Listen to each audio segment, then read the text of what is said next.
Ang biktima nito ay 26 taong gulang. Nakatira sa lugar ng Kalumpit, Bulacan. Nakatapos ng kanyang pag-aaral sa Aman University. Noong August 16, 2014, natagpuan na lamang ang kanyang bangkay sa isang rice field na kalublob sa tubigan sa Kalumpit, Bulacan. Ano kayang mga motibo ng mga salarin na ito at walang awang pinaslang nila ang biktima? Alamin natin dito sa ating YouTube channel na Marbec Nobel. Sa lahat ng aking mga viewers at silent viewers, nasa inyo po ang aking pasasalamat at pagpapahalaga. Sa patuloy niyong pag-subscribe at pagsuporta at pagsubaybay sa ating channel araw-araw. Ang biktima nito ay si Andrea Galang Espiritu. Mabait na anak at panganay siya ng mag-asawang sina Antonio at Gloria. Nagtrabaho rin siya bilang Human Resource Officer sa United Palm Company sa Bulacan. Ayon sa mga kamag-anak nila, si Andrea ay isang masayahin, palakaibigan, mahilig gumala, gumimik kasama ang kanyang mga kaibigan. Dahilan nasa tamang edad na rin siya, magagawa niya ang mga gustong gawin kahit siya ay nasa poder ng kanyang mga magulang. Palagi daw silang magtatalo ng kanyang ina nang siya ay nabubuhay pa.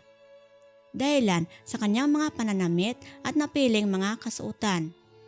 Dahil na rin magkaibang kanilang mga gustong suotin na mga damit at mga nakagisnang usong kasuotan. Ayon sa kanyang ina, iwasan mga maiiksing damit dahil marami magka-interes na mga lalaki. Pero ayon kay Andrea, sumusunod na lamang siya sa mga usong damit. Hindi naman pasaway na anak si Andrea ayon sa kanyang ina.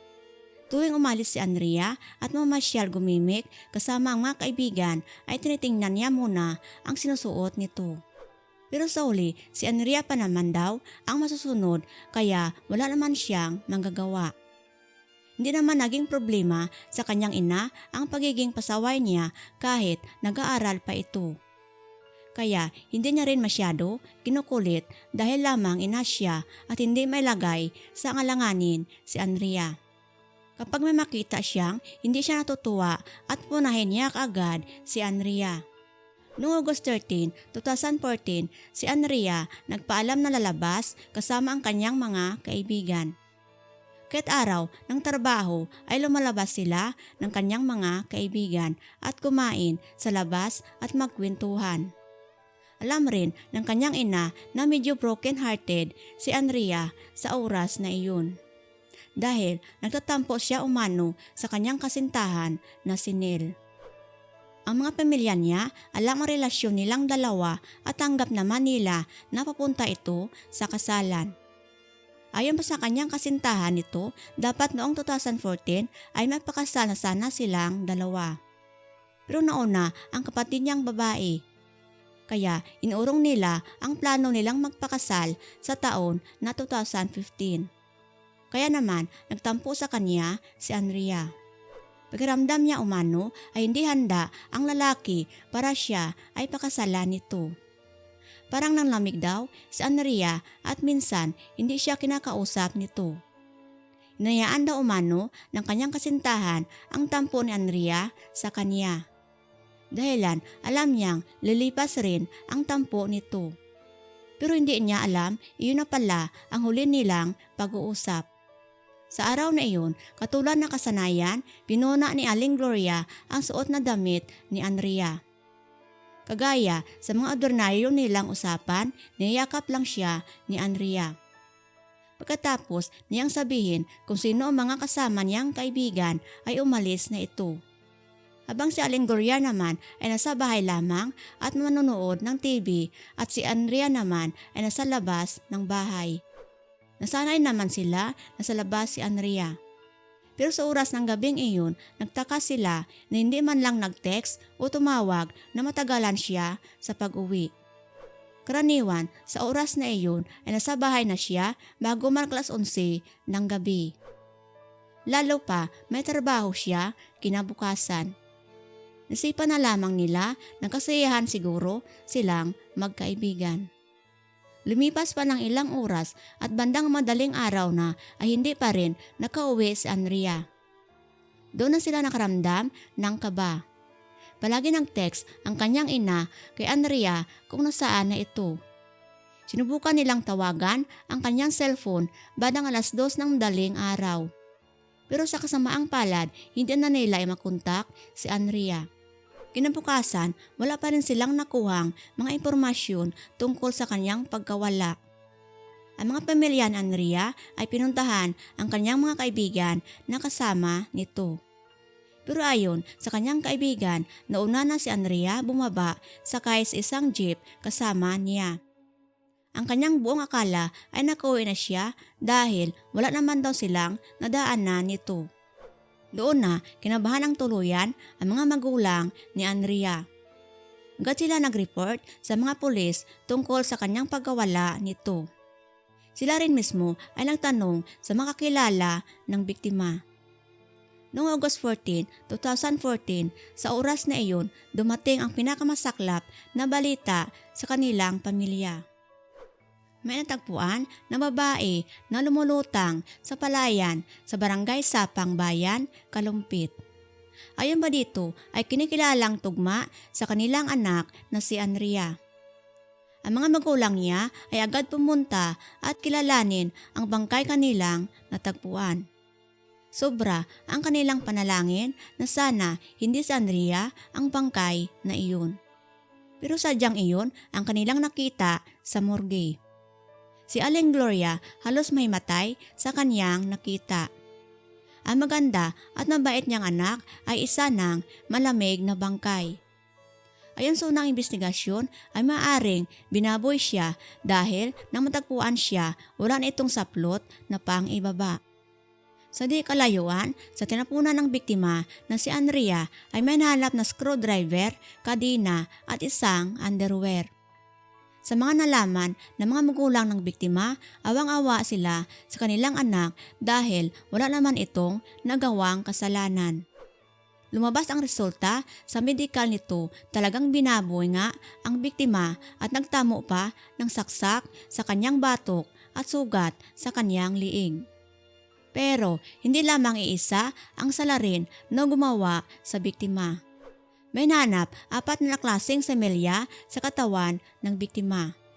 Kaya ibig sabihin 4 na lalaki ang salarin gumawa nito sa kanya. Sa una, wala pang klarong salarin na hanap ang mga pulis. Pero sadyang pagkakataon talaga ang nagbibigay ng daan para kilalanin kung sino ang pumaslang sa biktima. Si Aling Gloria mismo ay naniniwala na kakilala ng biktima ang gumawa nito sa kanya.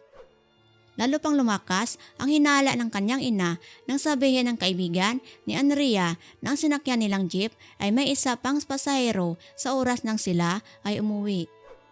Nauna nga siya bumaba dahil mas malapit ang kanyang tinitirhan. Habang wala pang nakalap na impormasyon ang mga pulis at ibinurol pa si Andrea. May isang pumunta sa kanila at nakiramay. Siya ay si Elmer Joson at kinakasama nito. Noong August 18, 2014 ng hapon na iyon, pumunta sila sa Lamay. Si Elmer Joson ay isang jeepney driver. Nagkwento pa ito na pasero niya si Andrea ang huling gabi sa oras na iyon. Agad, biglang nagduda ang mga pamilya ng biktima sa sinabi ni Elmer Joson. Lalo na nalata nila na may kalmot siya sa kaniyang liig. Agad silang nakipag-ugnayan sa mga pulis na arestuhin kaagad ang salarin. Inutusan itong hubarin ang sinusuot niyang t-shirt para kumpirmahin ang kanyang mga kalmot sa katawan nito. Pero sinabi ng kanyang asawa na nag-away daw silang dalawa noong araw na iyon at siya daw ang kumalmot nito. Pero tiningnan nila ang mga kalmot at sugat ni Elmer Joson sa mga kalmot nito sa liig, pagaling na ang iba sa katawan niya. Habang nasa liig niya ay bago pa lamang ito. Agad siyang isinalalim sa kustudiya ng mga pulis dahil maaaring ginamit ng mga salarin sa krimen na iyon. Kapag niresto si Elmer Yuson ay madalawa pang salarin na nahuli dahil may lumapit na witness at nagturo sa kanila sa pagpaslang kay Andrea. Ayon sa salaysay na nakasaksi, nakita umano niya inilipat ni Elmer Yuson at ang dalawa pang salarin si Andrea sa iba pang sasakyan. Pero tinanggi at nagsinungaling si Elmer Yuson. Ayon sa kanya, hindi niya umano kakilala ang dalawang salarin. Pero sa kamalasan niya, may isa pang witness ang lumabas at nagsabi na kita niyang kumakain silang tatlo sa isang kainan at nag-uusap pa ito. Imposible umano na hindi sila magkakilala nito. Doon na nagkaroon na kumpirma ng mga pulis sa kanilang nakuhang mga ebidensya para sa kanila.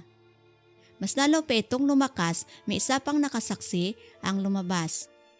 Para kumpirmahin, ang nahanap nilang screwdriver ay hiniram sa kanya ng salarin. Ang lahat umano nakuha nilang mga testimonya mula sa kanilang mga witness ay konektado para masampahan ng kaso ang tatlong salarin. Ayon kay Attorney Eduardo Jerome Alejandro, ginawa niya lahat para maparusahan ang mga salarin na ito. Noong 2014, nasa kulungan na ang mga salarin. Noong August 20, 2022 ay tuluyang hinatulan sila ng panghabang buhay na pagkakulong. Sa wakas, nakuha rin ng biktima ang tamang hustisya sa kanyang sinapit na kamatayan. Maraming salamat po sa inyo sa panonood at pakikinig sa ating YouTube channel at patuloy na pag-subscribe at pag-suporta. Huwag nating kalimutan magdasal araw-araw.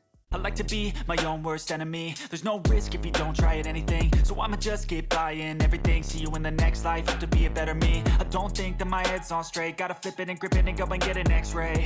What's wrong with me? I just feel weight pushing on my chest and it squeezes till I suffocate. Better change my mindset, meditate. It's pretty cool that I'm alive and have better days. I could walk, see, hear, I should celebrate. Think I could change my mind, maybe